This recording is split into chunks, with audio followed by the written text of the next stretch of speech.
यवतमाल जिले में आयोजित होलिका उत्सव के मौके पर पालक मंत्री संजय राठौड़ ने अपने परिवार के साथ समारोह में भाग लिया। इस विशेष अवसर पर मंत्री राठौड़ ने रंगों से भरे इस मौके पर पारंपरिक बंजारा लेंगी नृत्य भी किया। संपूर्ण देशामध्ये होळीला अतिशय महत्त्व आहे। होळी सण बंजारा समाजाचे आमचे पूर्वी महिनाभर साजरा करत होते आणि जन्म मृत्यू या सर्व आणि वर्षभराच्या घटनांशी आधारित होळीच्या या सणाला महत्त्व आहे।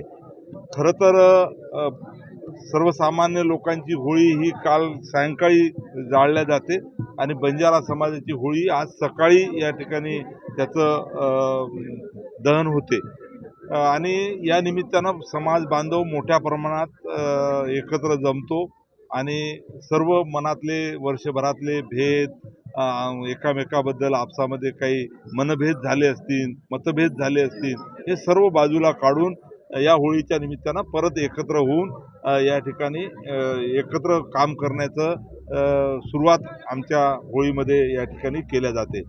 आणि होळीमध्ये जे काही गाणे आहेत, पूर्वजांनी इतिहास घडवलेला आहे, आमची संस्कृती असेल, आमची परंपरा असेल, या सर्व गोष्टीचं दर्शन या होळीच्या गाण्यामध्ये होते आणि बंजारा समाजाचे लोक पूर्ण देशभरामध्ये एकाच चालीमध्ये आणि एकाच पद्धतीनं डान्स करतात।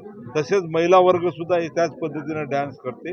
तसं तर देशभरामध्ये जवळपास 10 करोडच्या वर बंजारा समाज वेगवेगळ्या राज्यामध्ये राहतो, ज्याची बोलीभाषा एक आहे, दैवत एक आहे, रूढी परंपरा एक आहे, संस्कृती एक आहे आणि अशा पद्धतीनं संपूर्ण देशभरातला बंजारा समाज एकत्र आणण्याच्या संदर्भात मी दिल्लीच्या कार्यक्रमामध्ये सुतोवाच केला होता आणि ते प्रयत्न माझे चालू आहेत।